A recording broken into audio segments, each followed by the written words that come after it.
حضور جب بندہ عزت سے سر جھکا دیتا ہے اللہ کی رحمتیں بندے پہ نازل ہوتی ہے۔ ایک روایت میں آتا ہے جب بندہ نماز کے لیے کھڑا ہوتا ہے، ابھی اس نے سجدے میں جانا ہوتا ہے، ابھی وہ قیام ہی کرتا ہے، اللہ فرماتا ہے میرے بندے کے گناہ جو ہیں اس کے بدن سے نکال کے ایک سمت کر دو، تاکہ میرا بندہ اس حالت کے اندر میرے حضور حاضر ہو کہ وہ گناہوں سے پاک اور صاف ہو۔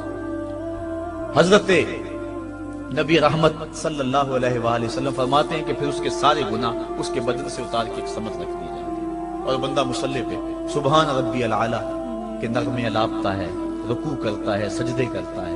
جب سلام پھیر کے نماز ختم کر کے دعا کر کے جانے لگتا ہے تو فرشتے عرض کرتے ہیں مالک یہ جو گناہ اتار کے ایک سائیڈ پہ رکھے تھے یہ دوبارہ اس کو دے دیں؟ اللہ فرماتا ہے جس کی جھولی سے گناہ نکال لیے تھے دوبارہ اس کی جھولی میں نہیں ڈالیں۔ اللہ اکبر۔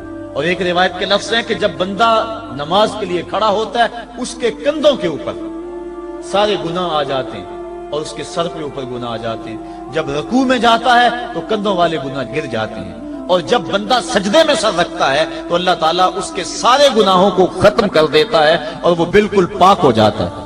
حضرت سلیمان فارسی ایک دن ایک درخت کے نیچے کھڑے تھے، آپ نے درخت کی شاخ کو پکڑ کے جنبش دی، حرکت دی، موسم خزاں تھا، درخت کی شاخ کے سارے زرد پتے گر گئے۔ ایک صحابی پاس کھڑے تھے، انہیں پوچھنے لگے عثمان تو نے مجھے پوچھا نہیں کہ میں نے درخت کی شاخ کو یوں ہلایا کیوں ہے؟ انہوں نے کہا اچھا پھر آپ بتا دیں کہ آپ نے درخت کی شاخ کو یوں کیوں ہلایا ہے؟ کہا سنو پھر ایک دن میں اور چند صحابہ حضور کے ساتھ جا رہے تھے، رستے میں ایک درخت آیا، اس کے نیچے حضور کھڑے ہوئے، حضور نے اس طرح درخت کی شاخ کو پکڑ کے ہلایا، یوں پتے جھڑ گئے، ہم اس منظر کو دیکھتے رہے۔ حضور علیہ السلام نے فرمایا سلمان فارسی تو نے مجھے پوچھا نہیں کہ میں نے اس درخت کی شاخ کو یوں کیوں ہلایا ہے؟ تو میں نے عرض کی حضور آپ بتا دیں کہ آپ نے کیوں ہلایا ہے؟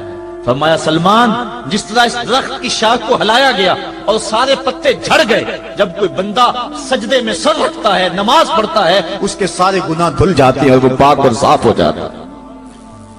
ایک دن فرمایا صحابہ اگر کوئی بندہ اس کے گھر کے سامنے سے نہر گزرتی ہو اور وہ دن میں 5 مرتبہ اس نہر کے اندر غسل کرے تو بتاؤ اس کے بدن کے اوپر کوئی میل کچیل رہ جائے گا؟ عرض کی نہیں۔ فرمایا اس طرح جو 5 نمازیں پڑھتا ہے اس کے بدن کے اوپر گناہوں کا میل نہیں رہتا۔ فرمایا الصلاۃ معراج المومنین، نماز مومنوں کا معراج ہے۔ عماد الدین الصلاۃ، نماز دین کا ستون ہے۔ حبب الی من دنیاکم ثلاث الطیب والنساء وجعلت قرۃ عینی فی الصلاۃ، مجھے تمہاری دنیا سے صرف 3 چیزیں پسند ہیں، خوشبو، منکوحہ بیویاں اور میری آنکھوں کی ٹھنڈک نماز میں رکھی ہے۔ اور حضور نے یہ بھی ارشاد فرمایا من ترک الصلاۃ متعمدا فقد کفر، جس نے جان بوجھ کے نماز چھوڑی گویا اس نے کفر ہی تو کیا، یعنی کافروں والا کام کیا۔ حضرت امام فخر الدین رازی نے تفسیر کبیر میں لکھا حافظوا علی الصلوات والصلاۃ الوسطی، اس آیت کریمہ کے تحت ایک عورت مدینے کی گلیوں میں چیخ رہی ہے اور کہنے لگی مجھے حضور کے در کا پتہ بتاؤ۔ حضور کی چوکھٹ کا پتہ بتلایا گیا، وہ حاضر ہوئی۔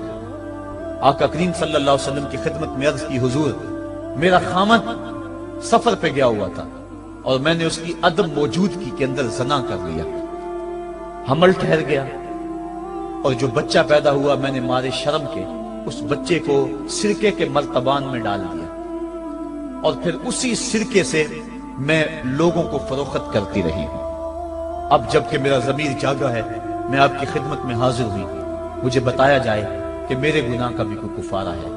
حضور نے ارشاد فرمایا جو تو نے زنا کیا ہے اس کی سزا رجم ہے کیونکہ تو شادی شدہ ہے، اور جو تو نے بچے کو قتل کیا ہے قتل کی سزا قتل ہے، اور جو تو نے سرکہ بیچا ہے فقد ارتکبت کبیرہ، تو نے کبیرہ گناہ کیا ہے، اس کی سزا تو قیامت کے دن پائے گی۔ اس کے بعد حضور فرمایا ان تینوں گناہوں کی یہ سزا ہے، لیکن جس طرح تو گھبرائی ہوئی آئی تھی میں تو یہ سمجھا تھا شاید تیری نماز اثر قضا ہو گئی ہے۔ اب آپ اندازہ کریں کہ نماز کی اہمیت کیا ہے اور ہم اس باب میں کتنی سستی کرتے ہیں۔ کسی سے پوچھا جائے نا آؤ نماز پڑھنے چلے، وہ کہتے ہیں بس یار میرے کپڑے پلید ہیں، کپڑے میرے پاک نہیں ہیں۔ تیرے کپڑے کیسے پاک رہ سکتے ہیں؟ تو اللہ کے حضور جھکنا نہیں جانتا، تیرے کپڑے بھی پلید ہے، تیرا دل بھی پلید ہے، تو اس کے حضور جھک کے تو دیکھ، تن بھی ستھرا کر دے گا، تیری روح کو بھی پاکی دے دے گا، تیرے قلب کو بھی طہارت بخش دے گا۔ تو اس کے حضور آ جھک، اس کے حضور سجدوں سے اللہ کے حضور خراج پیش کر اپنی محبتوں کا۔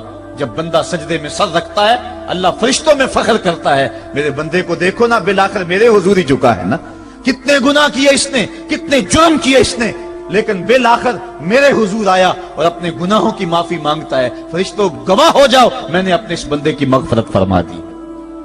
تو اللہ کے حضور نماز پڑھنے والا، بلکہ ایک روایت مسند امام احمد بن حنبل میں موجود ہے، حضور فرمایا جب بندہ نماز کے ارادے کے لیے اٹھتا ہے اور وضو کرنے کے لیے، جب پانی کا پہلا قطرہ چلو پہ لیتا ہے، جو ہی اس کے بدن سے وضو کا پانی چھوتا ہے اللہ اس کے گناہوں کو معاف فرما دیتا ہے۔ جس نماز کے قصد کے لیے اٹھیں اور وضو کریں اور پانی چھوتے ہی گناہ معاف ہو جائیں، اگر اس نماز کا اعلیٰ درجہ سجدہ کر دیا جائے تو پھر مالک کی کتنی رحمت نازل ہوگی۔ یہ کتنی بڑی دولت ہے، یہ کتنا بڑا سرمایہ ہے جس سے ہم لوگ محروم رہ جاتے ہیں۔ آؤ اللہ کی رحمتیں سجدے میں ڈھونڈے، سجدے میں پیشانی رکھ کے جب ہم اس کی رحمت کو مانگے تو وہ مالک ہمارے اوپر رحمتیں نازل کرے گا۔ آج پوری دنیا کے اوپر مسلمانوں کے ساتھ جو حالات ہیں وہ کسی سے مخفی نہیں۔ کوئی کہتا ہے کہ معاشی طور پہ مسلمان کمزور ہیں، اس وجہ کو بھی میں تسلیم کرتا ہوں۔ مسلمان کے پاس آلات حرب و ضرب بھی موجود نہیں ہیں، اس وجہ کو بھی تسلیم کر لیا جائے۔ سیاسی طور پہ مسلمان کمزور ہیں، اس وجہ کو بھی تسلیم کر لیا جائے۔ یہ ساری وجہیں اپنی جگہ پہ، لیکن یہ بھی تو سنو مسلمانوں کی تعداد اس وقت 1 ارب 40 کروڑ ہے۔ افرادی قوت اتنی کبھی بھی مسلمانوں کی نہیں ہوئی تھی۔ اس وقت مسلمانوں کے پاس ایٹمی طاقت موجود ہے، اتنی قوت عسکری کبھی بھی مسلمانوں کے پاس نہیں ہوئی تھی۔ 56 اسلامی ملک ہیں جن میں قیمتی معدنیات سے اور تیل کی دولت سے اور سونے کی قیمتی معدنیات سے یہ مسلمان مالا مال ہیں۔ کیا کچھ نہیں ہے جو مسلمانوں کے پاس نہ ہو، لیکن ایک دولت چھن گئی مسلمانوں کے پاس، وہ سجدے کی آبرو، وہ سجدے کی عزت، وہ پیشانی رکھ کے اس رب کو پکارنا جو سب سے اعلیٰ ہے، جو سب سے بالا ہے، جس نے موسیٰ کے فرعون کو نیل کی موجوں میں ڈبو دیا۔ کیا پوری امت مسلمہ 1 ارب 40 کروڑ انسان سجدے میں سر رکھ کے سبحان ربی الاعلیٰ کے نغمے آلاپ کے اپنے رب سے گزارش کریں اور اپنی امت کا رونا روئیں؟ کشمیر میں لٹتی ہوئی جوانیاں اور پل قدس کے اندر بہتا ہوا خون، شبرغان سے لے کر کابل و قندھار تک اور موصل سے لے کر تکریب تک مسلمان کے اوپر جو ظلم و تشدد ہو رہے ہیں، اپنے رب کے حضور اس کا دکھڑا سنائیں اور اپنے مالک کو کہیں میرے مالک ہم لٹ گئے، ہم کٹ گئے، ہم پٹ گئے، اسلحے بھی موجود، افرادی قوت بھی موجود، سیاسی طاقتیں بھی موجود، لیکن اس کے باوجود مسلمان دبتا چلا جا رہا ہے۔ اسی کشتی کو ہے خوف تلاطم صدحیف منہ موڑ دیے تھے جس نے بڑھتے ہوئے طوفانوں کے، جو 300 ہو کر جرأت اور وہ طاقت اور وہ عظیمت کی داستانیں رقم کرتے ہیں کہ مالک تو بھی اس دن کو یوم فرقان کہہ کے پکارتا ہے۔ آج وہ امت بیچ منج دار کے اس امت کی کشتی ہچکولے کھا رہی ہے۔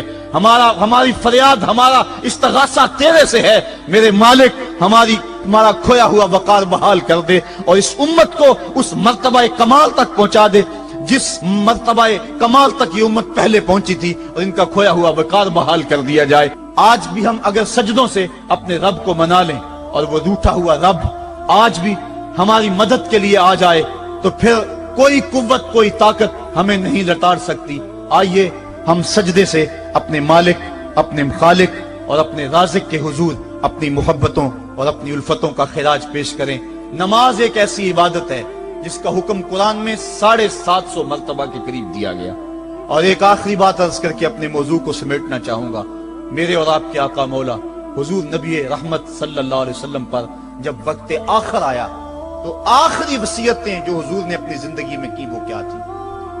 2 وصیتیں تھی حضور کی آخری، جب حضور ایام مرض میں تھے، اور آخری وصیت اس کے بعد حضور نے کوئی کلام نہیں کیا، وہ یہی تھا الصلاۃ الصلاۃ الصلاۃ الصلاۃ۔ لوگوں میں تمہیں نماز کی تاکید کرتا ہوں، میں نماز کی تاکید کرتا ہوں۔ اور دوسرا فرمایا جو تمہاری ملک میں تمہارے غلام اور تمہاری لونڈیاں ہیں ان کے ساتھ حسن سلوک کی تاکید کرتا ہوں۔ یہ آخری 2 باتیں تھی جو حضور نے ارشاد کی، حقوق اللہ کے حوالے سے نماز اور حقوق العباد کے حوالے سے حضور نے کمزوروں کے حق ان تک پہنچانے کی تاکید امت کو دی، اور اس کے بعد پھر حضور انتقال کر گئے۔